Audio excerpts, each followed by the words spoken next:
Friends, ಇಲ್ಲಿ ನೀವು ನೋಡ್ತಾ ಇರ್ಬೋದು ಹೇಗೆ ಅಪ್ಲೈ ಮಾಡಬೇಕಂತ ಸ್ಟೆಪ್ ಬೈ ಸ್ಟೆಪ್ ತಿಳಿಸ್ಕೊಡ್ತಿದ್ದೀನಿ. ನಾನು ಅಪ್ಲೈ ಮಾಡ್ತಿರೋ ಸ್ಟೆಪ್ ನೀವು ಫಾಲೋ ಮಾಡಿದ್ರೆ ಸಾಕು, ನೀವು ಕೂಡ ಆರಾಮ್ಸೆ ಅಪ್ಲೈ ಮಾಡ್ಬೋದು. ಹಾಯ್ ಎಲ್ಲ friends, welcome back to our new video. Friends, ಇವತ್ತಿನ ಹೊಸ ವಿಡಿಯೋದಲ್ಲಿ ರೈಲ್ವೆ ಇಲಾಖೆಯಲ್ಲಿ ಹೊಸ ಅಧಿಸೂಚನೆಯಲ್ಲಿ ಹೊಸ ಹುದ್ದೆಗಳನ್ನು ಕರೆಯಲಾಗಿದೆ. 9,000ಕ್ಕೂ ಅಧಿಕ ಹುದ್ದೆಗಳನ್ನು ಕರೆಯಲಾಗಿದೆ. ಇದು 2024ನೇ ಸಾಲಿನ ಹೊಸ ನೇಮಕಾತಿಯಾಗಿರುತ್ತೆ. ಈ ಒಂದು ಜಾಬ್ನ ನೀವು ಮೊಬೈಲ್ ಮೂಲಕ ಅರ್ಜಿನ ಸಲ್ಲಿಸ್ಬೋದು ಆರಾಮ್ಸೆ.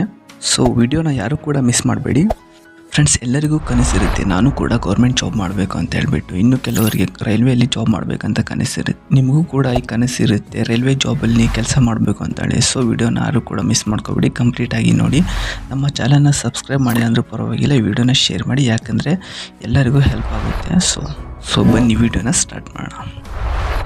ಫ್ರೆಂಡ್ಸ್, ಇಲ್ಲಿ ನೀವು ನೋಡ್ತಾ ಇರ್ಬೋದು ಅಫಿಷಿಯಲ್ ನೋಟಿಫಿಕೇಶನ್ ನೀವು ಕೊಟ್ಟಿರ್ತೀನಿ, ನೋಡ್ತಾ ಇರ್ಬೋದು ನೀವು ಇಲ್ಲಿ. ಫ್ರೆಂಡ್ಸ್, ಈ ಒಂದು ಜಾಬ್ನ ನಮ್ಮ ಕರ್ನಾಟಕದ ಪ್ರತಿಯೊಂದು ಜಿಲ್ಲೆಯಿಂದ ಕೂಡ ಅರ್ಜಿನ ಸಲ್ಲಿಸಬಹುದು.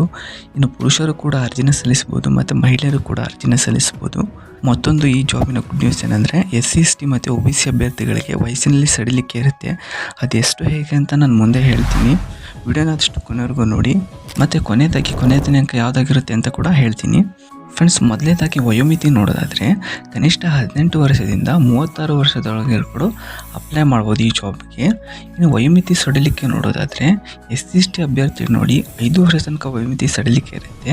ಇನ್ನು OBC ಅಭ್ಯರ್ಥಿ ನೋಡಿ 3 ವರ್ಷ ತನಕ ವಯೋಮಿತಿ ಸಡಿಲಿಕೆ ಇರುತ್ತೆ. ಇಲಾಖೆ ಹೆಸರು ನೋಡಿ ರೈಲ್ವೆ ನೇಮಕಾತಿ ಮಂಡಳಿ RRB ಅಂತ ಹೇಳ್ಬಿಟ್ಟು. ಇನ್ನು ಹುದ್ದೆಗಳ ಸಂಖ್ಯೆ ನೋಡೋದಾದ್ರೆ ನೋಡಿ ಫ್ರೆಂಡ್ಸ್, 9,144 ಹುದ್ದೆಗಳನ್ನು ಕರೆಯಲಾಗಿದೆ.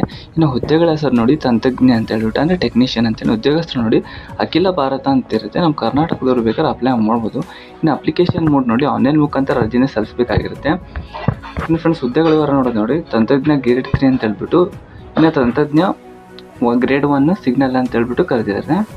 ಫ್ರೆಂಡ್ಸ್, ಶೈಕ್ಷಣಿಕ ಅರ್ಹತೆ ನೋಡೋದಾದ್ರೆ ನೋಡಿ ಫ್ರೆಂಡ್ಸ್, ಅಧಿಸೂಚನೆ ಪ್ರಕಾರ 10ನೇ ತರಗತಿ 12ನೇ ತರಗತಿ ಪದವಿ ಪೂರ್ಣಗೊಳಿಸಿರ್ಬೇಕಂತ ಸಂಬಂಧಪಟ್ಟ ಕೋರ್ಸ್ನ ಮಾಡಿರಬೇಕು. ಇನ್ನು ಆಯ್ಕೆ ವಿಧಾನ ನೋಡ್ತಾರೆ ನೋಡಿ ಫ್ರೆಂಡ್ಸ್, ಕಂಪ್ಯೂಟರ್ ಅರ್ಹತೆ ಪರೀಕ್ಷೆ ಇರುತ್ತೆ. ಇನ್ನು ದಾಖಲಾತಿ ಡಾಕ್ಯುಮೆಂಟ್ ವೆರಿಫಿಕೇಷನ್ ಇರುತ್ತೆ ಮತ್ತು ವೈದ್ಯಕೀಯ ಪರೀಕ್ಷೆ ಇರುತ್ತೆ, ಮೆಡಿಕಲ್ ಟೆಸ್ಟ್ ಇರುತ್ತೆ. ಇನ್ನು ಫ್ರೆಂಡ್ಸ್, ಸಂಬಳ ವಿವರ ನೋಡೋದಾದರೆ 19,900 ಹಿಡಿದು 29,200 ತನಕ ಸಂಬಳ ನೀಡಲಾಗುತ್ತೆ ಅಂತ ಹೇಳಿದ್ದಾರೆ. ಇದು ಬೇಸಿಕ್ ಆಗಿರುತ್ತೆ. ಇನ್ನು ಫ್ರೆಂಡ್ಸ್, ಕೊನೆಯ ದಿನಾಂಕ ನೋಡೋದಾದರೆ ಇನ್ನೇನು ಅರ್ಜಿ ಸಲ್ಲಿಕೆ ಸ್ಟಾರ್ಟ್ ಆಗಿದೆ. ಎಂಡ್ ಆಗೋ ಡೇಟ್ ಬಂದುಬಿಟ್ಟು 8 ಏಪ್ರಿಲ್ 2024 ಆಗಿದೆ. ಆದಷ್ಟು ಬೇಗ ಅರ್ಜಿ ಸಲ್ಲಿಸಿ. ಫ್ರೆಂಡ್ಸ್, ಡಿಸ್ಕ್ರಿಪ್ಷನಲ್ಲಿ ಒಂದು ಲಿಂಕ್ ಕೊಟ್ಟಿದ್ದೀನಿ, ಹೇಗೆ ಅಪ್ಲೈ ಮಾಡಬೇಕು ಅಂತ ನೋಡಿದ್ರೆ ಡಿಸ್ಕ್ರಿಪ್ಷನಲ್ಲಿ ಲಿಂಕ್ ಇರುತ್ತೆ. ಲಿಂಕ್ನ ಕ್ಲಿಕ್ ಮಾಡಿ ಈ ಥರ ಇಂಟರ್ಫೇಸ್ ಓಪನ್ ಆಗುತ್ತೆ. ಸೊ ಇಲ್ಲಿ ಕೆಳಗಡೆ ಸ್ಕ್ರೋಲ್ ಮಾಡ್ತಾ ಬಂದಂಗೆ ಇಲ್ಲಿ ಕೆಳಗಡೆ ನೋಡ್ತಾ ಇರ್ಬೋದು ಟು ಅಪ್ಲೈ ಆನ್ಲೈನ್ ಅಂತಿಲ್ಲ, ಇದ್ರ ಮೇಲೆ ಕ್ಲಿಕ್ ಮಾಡಿ. ಇನ್ನು ಕ್ಲಿಕ್ ಮಾಡಿದ ಕೂಡ ನೆಕ್ಸ್ಟ್ ಇಲ್ಲಿ ಬೇರೆ ಪೇಜಲ್ಲಿ ರಿಲೋಡ್ ಆಗುತ್ತೆ. ಫ್ರೆಂಡ್ಸ್, ರಿಲೋಡ್ ಆದಮೇಲೆ ಜಸ್ಟ್ ಇಲ್ಲಿ ನೀವು ಅಪ್ಲೈ ಅಂತ ಇದೆಯಲ್ಲ, ಅಪ್ಲೈ ಮೇಲೆ ಕ್ಲಿಕ್ ಮಾಡಬೇಕಾಗುತ್ತೆ. ಇಲ್ಲಿ ನೋಡಿ ಫ್ರೆಂಡ್ಸ್, ಕ್ರಿಯೇಟ್ ಆ್ಯನ್ ಅಕೌಂಟ್ ಅಂತಿದೆ. Already I have an account ಅಂತಿದೆ. ನೀವು ಹೊಸದಾಗಿ ಕ್ರಿಯೇಟ್ ಮಾಡೋದ್ರಿಂದ ಸೊ ಕ್ರಿಯೇಟ್ ಆ್ಯನ್ ಅಕೌಂಟ್ ಅಂತ ಕೊಡಬೇಕು. ಇಲ್ಲ ಮುಂಚೆನೇ ಕ್ರಿಯೇಟ್ ಮಾಡಿದರೆ ಕೆಳಗಡೆ ಕ್ಲಿಕ್ ಮಾಡಬೇಕಾಗುತ್ತೆ. ಫಸ್ಟ್ ಕ್ರಿಯೇಟ್ ಆ್ಯನ್ ಅಕೌಂಟ್ ಅಂತ ಹೇಳಿ ಕ್ಲಿಕ್ ಮಾಡ್ತಿದ್ದೀನಿ ಫ್ರೆಂಡ್ಸ್. ಏನು ನೋಡಿ ಫ್ರೆಂಡ್ಸ್, ಇಲ್ಲಿ ಓಕೆ ಅಂತ ಹೇಳ್ಬಿಟ್ಟು ಕ್ಲಿಕ್ ಮಾಡೋಣ. ಇಲ್ಲಿ ಓಕೆ ಅಂತ ಕ್ಲಿಕ್ ಮಾಡಿದಾಗ ಜಸ್ಟ್ ಈ ಥರ ಇಂಟರ್ಫೇಸ್ ಓಪನ್ ಆಗುತ್ತೆ. ನೋಡ್ತಾ ಇರ್ಬೋದು ಇಲ್ಲಿ ನೋಡಿ ಕಂಟ್ರಿ ಆಫ್ ನ್ಯಾಷನಾಲಿಟಿ ಅಂತಿದೆ, ಇದ್ರ ಮೇಲೆ ಕ್ಲಿಕ್ ಮಾಡಿ ಇಂಡಿಯಾನ ಸೆಲೆಕ್ಟ್ ಮಾಡಬೇಕಾಗತ್ತೆ. ಇನ್ನು ನೆಕ್ಸ್ಟ್ ಇಲ್ಲಿ ಹೋದರೆ ಇಲ್ಲಿ ಫುಲ್ ನೇಮ್ನ ಹಾಕಿ SLC ಮಾರ್ಕ್ಸ್ ಕಾರ್ಡ್ ಇರುತ್ತೆ. ಸೊ ಆ ಥರನೇ SLC ಮಾರ್ಕ್ಸ್ ಕಾರ್ಡ್ ಇರೋ ನೇಮ್ನ ಹಾಕಬೇಕಾಗಿತ್ತು ಇಲ್ಲಿ. ಮತ್ತು ಇಲ್ಲಿ ಕೂಡ ಅದನ್ನೇ ಹಾಕಿ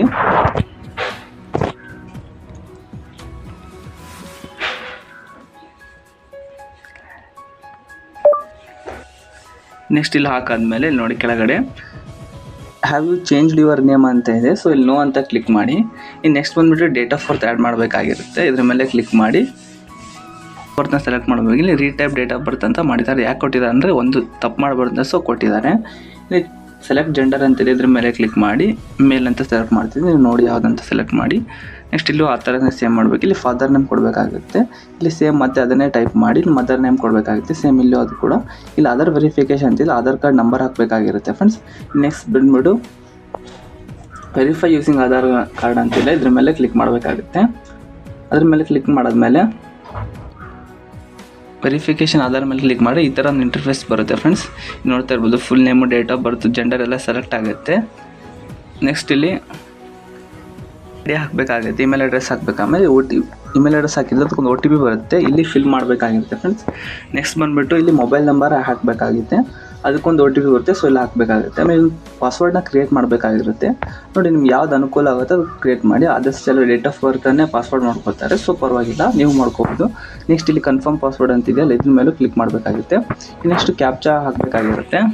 ಇಲ್ಲಿ ಕೊಟ್ಟಿರ್ತಾರೆ ನೋಡಿ, ಈ ಕ್ಯಾಪ್ಚಾನ ಎಂಟ್ರ್ ಮಾಡಬೇಕಾಗಿರುತ್ತೆ. ಇಲ್ಲಿ ಕೊಟ್ಟಿದ್ದಾರಲ್ಲ 2761 ಅಂತ ಹೇಳ್ಬಿಟ್ಟಿದೆಯಲ್ವಾ. ಸೊ ಈ ಥರ ಕ್ಯಾಪ್ಚಾನ ಎಂಟ್ರ್ ಮಾಡಿ preview and create an account ಅಂದರೆ ಇದ್ರ ಮೇಲೆ ಕ್ಲಿಕ್ ಮಾಡಬೇಕಾಗುತ್ತೆ. ಈ ಥರ ಕ್ಲಿಕ್ ಮಾಡಿದ್ರೆ ಈಗೇನು ಅಪ್ಲೈ ಮಾಡಿರ್ತಲ್ಲ, ಸೊ ಅದರೊಂದು ಪೇಜ್ ಬರುತ್ತೆ. ಸೊ ಮುಂದಿನ ಸ್ಟೆಪ್ನ ನಾನು ಮುಂದಿನ ವೀಡಿಯೋದಲ್ಲಿ ಹೇಳ್ತೀನಿ, ಯಾಕಂದರೆ ಈ ವಿಡಿಯೋದು ಫುಲ್ ತುಂಬ ಲೆಂದಿಯಾಗಿರುತ್ತೆ. ಸೊ ಎಲ್ಲರೂ ಪಾರ್ಟ್ 2 ಅಂತ ಕಮೆಂಟ್ ಮಾಡಿ. ಸೊ ನಾನು ಡೆಫಿನೆಟ್ಲಿ ವಿಡಿಯೋ ಮಾಡಿ ಹಾಕ್ತೀನಿ ಫ್ರೆಂಡ್ಸ್.